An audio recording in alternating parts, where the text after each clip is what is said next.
Vous m'entendez? Bonsoir à tous. Merci d'être là malgré les grèves, les retards. Et surtout, dans une heure, on a l'apéro. Donc, je sais que vous êtes pressés, mais bon, on va faire en souplesse.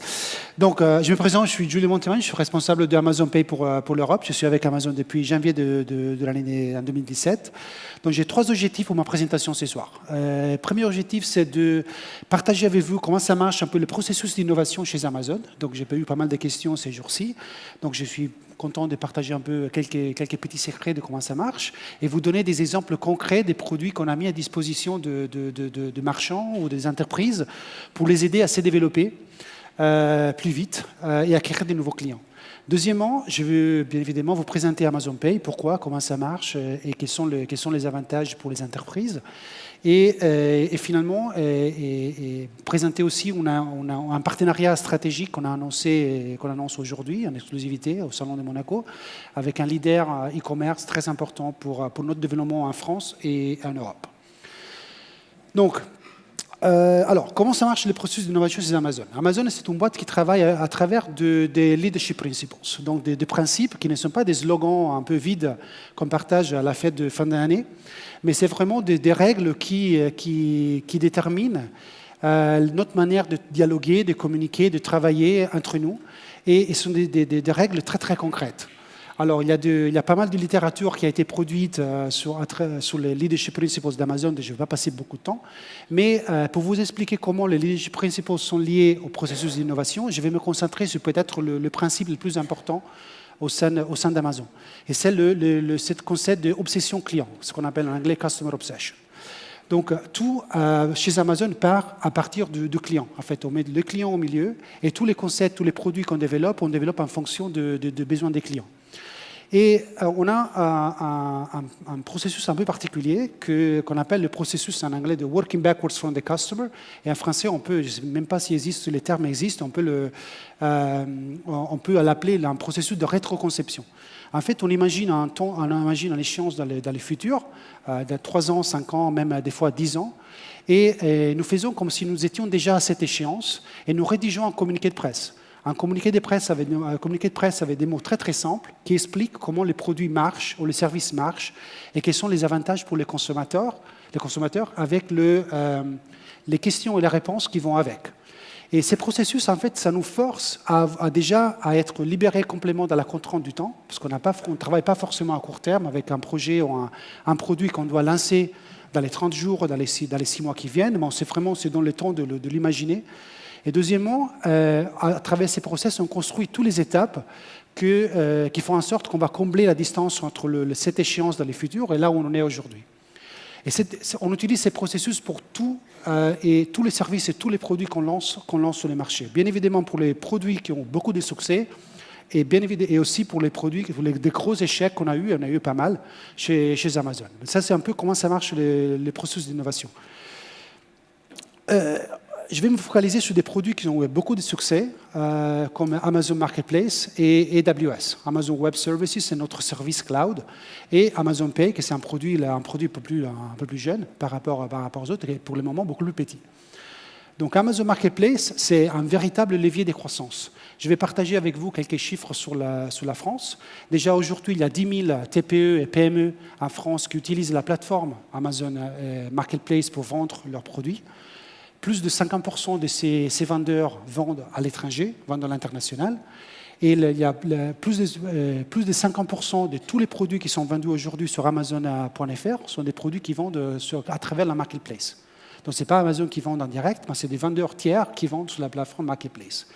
Et 250 millions, c'est le chiffre d'affaires à l'export qui a été généré par tous les vendeurs Amazon, tous les vendeurs qui ont vendu sur la marketplace en France en 2017. Donc c'est un véritable levier de croissance, un véritable outil pour développer les TPE, les PME en France. AWS, c'est un business, si vous voulez, encore plus grand. Au niveau mondial, AWS attend les 20 milliards de dollars de revenus en 2017, avec une croissance de 40% pour l'année. Donc c'est un business énorme qui continue à croître avec une vitesse très, très, très importante. 80% de toutes les sociétés listées au CAC 40 en France utilisent la plateforme AWS. Il y a plus de 10 000 clients 10 000 clients en France qui utilisent de la technologie AWS et avec une croissance très très forte year over year. Donc, avant de vous expliquer comment ça marche, pourquoi Amazon Pay et comment ça marche, je voulais juste mettre un peu dans les contextes et partager avec vous quelques réflexions sur comment on voit les tendances actuelles du marché et quel est l'impact d'un point de vue technologique et d'un point de vue consommation. Il y en a bien évidemment des dizaines de différents. J'en ai choisi 3 en particulier, qui sont et dans ces contextes, en fait, on essaie de construire tous les produits, on essaie de construire notamment les produits qui sont associés à Amazon Pay. Donc, pour répondre à ce que je disais tout à l'heure, chez Amazon, on ne parle pas de canal multicanal omnichannel, on parle de clients connectés. Encore une fois, tout est concentré et centré sur les clients. Et on parle de clients connectés, c'est-à-dire un client qui fait du commerce à travers n'importe quel canal, n'importe quelle plateforme. Donc aujourd'hui, il y a plusieurs business models qui ont été, si vous voulez, sont en train de perturber, de complètement changer des business models existants, des industries qui existent depuis presque toujours. Et si vous regardez un peu les dénominateurs communs de ces modèles, il y en a 2 qui sont l'instantanéité et les choix. Et vraiment la multitude des choix qu'on a aujourd'hui étant que consommateur. Le deuxième, c'est la personnalisation. Personnalisation, on en parle beaucoup, mais pourquoi c'est important? Pour plusieurs aspects. Donc aujourd'hui, toutes les entreprises, on a pas mal d'études qui montrent cet aspect-là, toutes les entreprises qui offrent une relation client personnalisée en fonction des besoins, des préférences des clients, en fonction des préférences passées, on voit en moyenne une augmentation de 10% de leur chiffre d'affaires. Ça, c'est prévu on l'a vu à travers plusieurs études. La personnalisation, ce n'est pas seulement un newsletter marketing personnalisé avec des contenus qui varient en fonction des habitudes des consommateurs et des choix des consommateurs.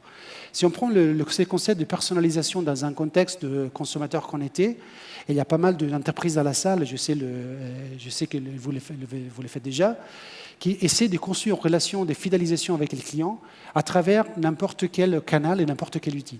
Par exemple, les retailers plus avancés, ils ont déjà équipé leurs équipes avec des tablettes, par exemple, en magasin, pour raccourcir les queues, raccourcir les temps d'attente pour finaliser un achat, et bien évidemment pour requérir, pour retrouver beaucoup plus d'informations sur leurs clients et construire une véritable relation rentable avec leurs clients.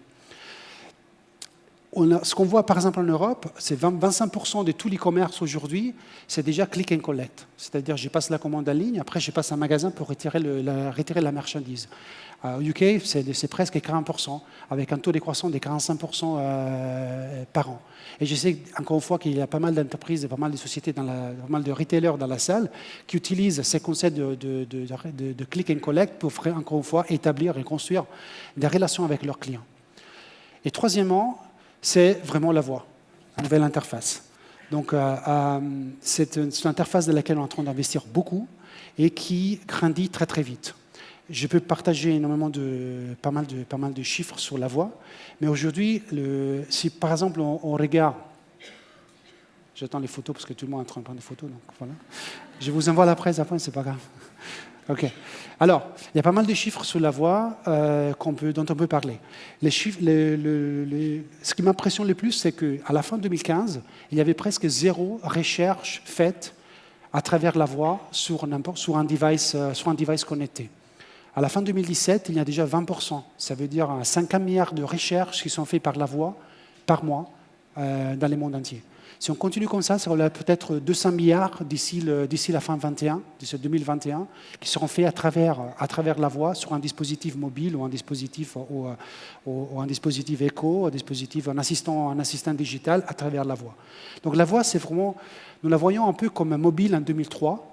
C'est une nouvelle plateforme, une nouvelle interface qui est en train de changer, révolutionner complètement la manière d'interagir avec la technologie. Et si on y réfléchit, c'est beaucoup plus naturel de parler plutôt que d'appuyer sur des boutons sur un clavier. Donc, à la lumière de ces 3 un peu tendances dont on a parlé et à la lumière un peu de notre modèle de processus d'innovation, on a travaillé pour lancer Amazon Pay. Donc Amazon Pay, en fait, le concept est très simple. Amazon Pay permet à tous les utilisateurs Amazon dans le monde d'utiliser les coordonnées qui sont déjà stockés dans leur compte Amazon et payés sur n'importe quel site qui offre Amazon Pay comme solution des paiements.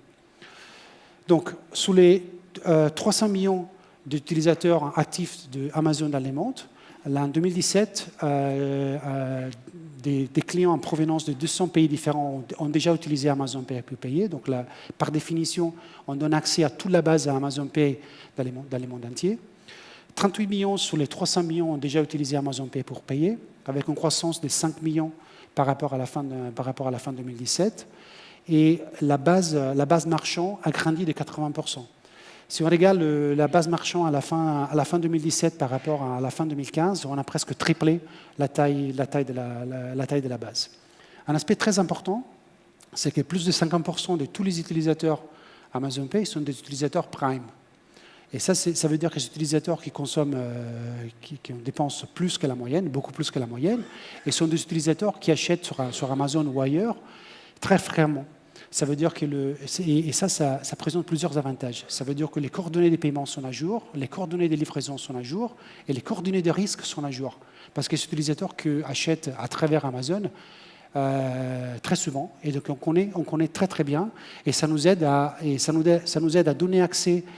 Ça nous aide à faire en sorte que tous les retailers qui offrent Amazon Pay puissent avoir accès à cette base qui est très large, très riche et de très haute qualité. Donc notre stratégie est centrée sur trois éléments très simples. Identité unique, client connecté et confiance. Qu'est-ce que ça veut dire l'identité unique? Donc aujourd'hui, par exemple en France, un utilisateur Internet qui achète sur Internet régulièrement peut avoir jusqu'à 10 ou 15 combinaisons de username et password. Ça veut dire que si vous les multipliez par 3, ça veut dire par tablette desktop et mobile, c'est clair que c'est presque impossible pour une personne de se souvenir de toutes ces combinaisons de passwords et username. Notre recette, c'est d'utiliser les informations qui sont déjà stockées sur Amazon, et je vais vous montrer tout à l'heure comment, et faire en sorte que l'utilisateur qui soit logué à travers Amazon puisse payer sur les sites marchands avec 2 clics, avec les informations déjà stockées, à la fois information des paiements et information de livraison. Par exemple, ça c'est l'expérience qu'on a construite avec Lacoste. Donc ça c'est la page typique. Donc on a choisi un produit. On a 2 possibilités, le checkout classique par carte et le checkout Amazon Pay. Si je clique sur Amazon Pay, donc ça c'est la fenêtre qui s'ouvre. Je rentre mes coordonnées Amazon, qui sont toujours les mêmes. Il n'y a absolument pas besoin d'ouvrir un deuxième compte. Seulement pour la première fois, on demande au utilisateur, est-ce que tu veux partager ces informations avec les marchands? Et les informations sont très importantes parce que c'est les noms, prénoms, adresse email, adresse de livraison. En gros, c'est un vrai compte. C'est un compte utilisateur déjà fait. L'utilisateur clique oui. Sur la 3e page, en fait, on affiche l'adresse qui est déjà stockée chez Amazon et les moyens de paiement qui est par défaut que l'utilisateur choisit tout le temps. Donc, en 3 clics, on peut finaliser l'achat avec les informations, encore une fois, qui sont déjà vérifiées et hébergées chez Amazon. Et on essaie bien évidemment de le faire, et ça c'est la 2e partie de notre stratégie, après l'identité unique, on essaie de le faire à travers tous les canaux et à travers n'importe quelle plateforme. Un exemple de ce qu'on est en train de faire, on a testé avec une chaîne américaine qui s'appelle TGI Fridays, et on a expérimenté, on continue à tester ces concepts de buy online et pick up in store. C'est-à-dire aujourd'hui, dans l'appli Amazon normale, classique, il y a un onglet qui s'appelle Amazon Pay Places où on montre tous les magasins où on peut acheter en payant avec Amazon en magasin ou en faisant une commande à l'avance. Dans ces cas-là, par exemple, je peux terminer ma commande à travers TGI Fridays, je passe à travers le menu, j'ai choisi les boissons, ce que je veux commander, je clique sur payer, la transaction a été déjà réglée et après je passe récupérer la marchandise au magasin. Les gros avantages, c'est que, ça c'est complètement en phase de test, les gros avantages, c'est qu'on ne demande pas à l'utilisateur de choisir un deuxième appli. Aujourd'hui, on sait que 95% du temps que les utilisateurs passent sur leur téléphone sont déjà sur les 5 applis les plus téléchargées. Les utilisateurs ont complètement arrêté de télécharger des nouvelles applis. Donc, pouvoir intégrer notre solution de paiement dans l'appli principale Amazon, c'est un gros avantage d'un point de vue consommateur. Et les troisième aspect de notre stratégie, c'est vraiment la confiance. Donc, la confiance, ça peut sembler tout bête, mais c'est encore l'aspect le plus important. Toutes les études montrent que la confiance est le facteur le plus important dans la confiance, dans l'expérience d'achat et dans les choix que les utilisateurs font pour choisir où faire ces achats sur Internet. Notre mission, c'est de faire en sorte que l'expérience consommateur en dehors d'Amazon, quand on utilise Amazon Pay, soit la même, absolument la même, et les bénéfices dont les consommateurs bénéficient sur Amazon soient les mêmes en dehors. On applique aussi ici la garantie A Z. Donc ça veut dire que s'il y a quelque chose qui ne va pas, c'est que si la marchandise n'a pas été livrée ou la marchandise est endommagée, c'est Amazon qui paye les consommateurs, et après Amazon verra avec le retailer comment gérer ces aspects. Donc, pour terminer, il y a énormément de marques. Amazon Pay, c'est relativement récent comme proposition, comme business chez Amazon. Il y a énormément de marques qui nous ont fait confiance, et dans plusieurs pays, et en France, bien évidemment, et dans des secteurs très divers. La mode, physical goods, travel, digital goods, and so on and so forth. Et donc ça nous donne beaucoup de confiance pour l'avenir, parce que les entreprises ont compris comment on peut les aider à construire des bases clients, à convertir leurs clients et à délivrer un meilleur flux d'achat. Donc pour terminer, c'est mon troisième objectif de la journée, pour la présentation. Je voulais annoncer aujourd'hui en exclusivité un partenariat très important qu'on a signé en France, qu'on a annoncé en fait ce matin. Et pour le faire, j'invite Eric, responsable des paiements internationaux de Kiabi, à me rejoindre en stage. Voilà.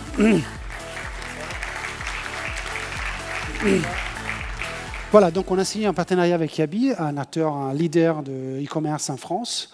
On est tout début de l'aventure, donc on a signé la première étape, donc on a ajouté un Amazon Pay sous les sites Kiabi.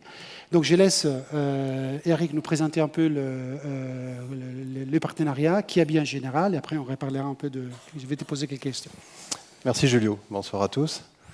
Alors Kiabi, pour présenter un peu l'entreprise, même si beaucoup d'entre vous, je pense, la connaissent déjà, Kiabi aujourd'hui est représenté principalement en Europe à travers les 3 canaux principaux, donc le web, le mobile et bien entendu le réseau de magasins. En France, bien entendu, en Italie, en Espagne, au Portugal, en Belgique et également sur les Pays-Bas à travers la partie web. Et très bientôt au Brésil, également Kiabi est représenté à travers son réseau d'affiliés. En Afrique subsaharienne, au Maroc, en Tunisie, en Algérie, à Malte, en Pologne et également aux Antilles. Alors vous avez quelques chiffres ici. Petite information aussi intéressante, c'est que le site kiabi.com aujourd'hui, données assez visuelles, génère un chiffre d'affaires qui représente à peu près 50 magasins français en moyenne. Donc le seul site kiabi.com représente à peu près 50 magasins en moyenne sur un chiffre d'affaires. Voilà. Super, merci Eric. Donc je te pose quelques questions. Oui. Pourquoi Kiabi a choisi Amazon Pay? Alors la cible, dès qu'on a commencé à discuter avec Amazon Pay, on s'est aperçu très vite que la cible est commune entre les deux enseignes, entre Amazon et Kiabi. La cible est la même parce que chez Kiabi, nous, on a une cible qui est très généraliste. On recherche des clients généralistes et effectivement, chez Amazon, la cible est commune. On a une autre donnée aussi importante qu'on a découvert tout de suite, c'est que 70% de l'audience est commune entre Amazon et Kiabi. On a 70% d'audience commune, ce qui est énorme dans le retail, et sur le web. 70% des utilisateurs qui visitent le site Kiabi visitent Amazon dans oui, le même mois. et ont un compte Amazon, absolument. Voilà. Donc ça, c'est une donnée aussi intéressante. Et dès qu'on a commencé à discuter avec les équipes Amazon, on a aussi construit, et Julio, tu l'as évoqué, un partenariat long terme. C'est-à-dire qu'on ne veut pas simplement faire un Amazon Pay sur un canal. L'objectif, c'est bien d'aller par étapes avec Amazon Pay et de définir ensemble et de co-construire ensemble une stratégie plus long terme que simplement faire un coup sur un canal. Et enfin, chez Kiabi, on attache beaucoup d'importance aussi aux relations humaines, aussi bien en interne qu'avec nos partenaires. Et on a très vite senti qu'avec les équipes Amazon, on regardait dans le même sens et on avait les mêmes objectifs, les objectifs communs. Je sais que vous passez beaucoup de temps, dans les données, ça c'est ressorti très clairement dans tous les meetings qu'on a fait. Comment vous simplifiez, continuez à simplifier la vie des clients, à la fois en magasin, sur le web? Oui, alors ce qu'on cherche constamment, c'est d'éviter à nos clients de perdre du temps, donc d'essayer d'accélérer le processus d'achat. Et grâce à Amazon Pay, par exemple, on a fait les premières mesures, c'est que sur une saisie classique de carnet d'adresse, ou tout au moins d'adresse de livraison et de méthode de paiement, on est à peu près aux alentours de 2 minutes sur un parcours assez classique. Et là, aujourd'hui, avec Amazon Pay, on le réduit à 1 minute. C'est-à-dire qu'on gagne quasiment 1 minute sur chaque parcours d'achat. Donc ça, c'est sur le web. Oui, et en magasin, vous avez des projets aussi pour continuer à développer la vie de... Alors oui, comme je l'ai dit, on a un partenariat long terme. Alors aujourd'hui, c'est un peu tôt pour donner des précisions sur un projet très, très défini, mais on a bien entendu des étapes à franchir ensemble qu'on va co-construire. Et bien évidemment, on aura des projets de proximité en magasin, ça c'est certain. Okay. Mais on a également un autre axe de développement, c'est qu'aujourd'hui, Amazon Pay est live depuis hier après-midi sur la France, sur le kiabi.com, et on a bien entendu un axe de développement vers l'international. Donc on a parlé de l'Espagne, l'Italie. Quels sont vos projets pour l'avenir, les projets pour le futur? Ben, comme je l'ai dit, c'est bien évidemment de la proximité. On a aussi le mobile. Bon, ça, on l'a fait par l'intégration d'Amazon Pay. Et du coup, l'intégration sur le web, on est très mobile first. C'est un tiers de votre chiffre. Oui, c'est 30%. Aujourd'hui, 30% des transactions, des transactions qui sont faites sur Kiabi.com sont faites sur le mobile. Donc c'est beaucoup, 30%. L'avantage aussi d'Amazon Pay, de l'avoir intégré sur le mobile, c'est que ça facilite beaucoup le parcours sur mobile, puisque la cliente ne doit pas saisir, même si on a des écrans de plus en plus grands sur les smartphones, ça reste toujours un peu compliqué de saisir une adresse de livraison, par exemple. Et c'est encore moins facile de saisir des coordonnées bancaires, et c'est absolument pas sécurisé. Donc là, l'intégration d'Amazon Pay permet en 2 clics de pouvoir convertir sur le mobile très rapidement et en toute sécurité. Bien sûr, en toute sécurité, parce qu'on évite aux clients de sortir sa carte bancaire. Et puis finalement, on n'a que 2 mains. Donc d'un côté le mobile, de l'autre côté sa carte, c'est compliqué après pour saisir. Et encore une fois, nos clientes utilisent le mobile principalement quand elles sont soit dans des lieux publics ou dans les transports en commun, ce qui n'est absolument pas sécurisé d'un point de vue de transaction bancaire. Les mobiles, c'est en partie très important dans notre stratégie. Aujourd'hui, 40% du volume en moyenne au niveau mondial sur Amazon Pay, c'est fait sur les mobiles. C'est 40% en Angleterre et 30% déjà en France. Et on observe une augmentation des taux de conversion sur les mobiles jusqu'à 60%, pour toutes les raisons qu'Eric a évoquées. Donc les mobiles, c'est absolument quelque chose sur laquelle on continue à investir. Il y a aussi une donnée importante qu'on a très vite remarqué avec l'intégration d'Amazon Pay, c'est qu'il y a un double intérêt finalement. Pour nos clientes, on vient d'évoquer la rapidité, puisqu'on fait gagner beaucoup de minutes lors de la conversion. Et également, chez Kiabi, en une seule intégration, on propose l'ensemble des cartes disponibles dans le compte Amazon.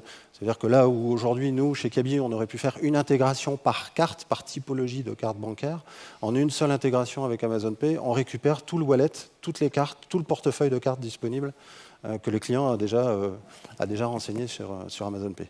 Donc ça, c'est un vrai gain de temps également pour Kiabi, pour la partie technique et intégration. Et dernière chose que je pourrais préciser, c'est sur la qualité de la donnée, puisque du coup, on s'appuie aussi sur les moteurs d'Amazon Pay qui qualifient les adresses de livraison notamment, et qui, en plus, avec le compte Prime notamment, avec les clients Prime, qui sont des clients fidèles, fréquents et qui ont certainement un panier d'achat un peu plus important que les autres. Je pense que ça, c'est une donnée que vous avez. On a aussi qualifié le client, il est moins risqué parce qu'il est Prime, on a une garantie sur le paiement parce qu'il fait des achats plus réguliers qu'un client Amazon Pay qui est déjà qualifié. Et une partie importante, c'est aussi les ventes à l'international, quand même. Oui, donc là, dans les projets, on a bien deux axes. Dans le partenariat à long terme qu'on a ensemble, il y a bien deux axes. Donc, comme je disais tout à l'heure, on a des projets qui vont arriver et on a effectivement le développement à l'international. Donc, je pense d'abord l'Espagne, l'Italie. On a d'abord fait un premier déploiement sur la France, l'Espagne, l'Italie, puis ensuite les autres pays. Et puis, on ira conquérir les autres pays du monde ensemble. Super, ok. Merci Eric, merci à tous d'être intervenus. Si vous avez des questions, on pourra se voir autour d'un verre ce soir. Et merci encore d'être venu. Merci. Merci.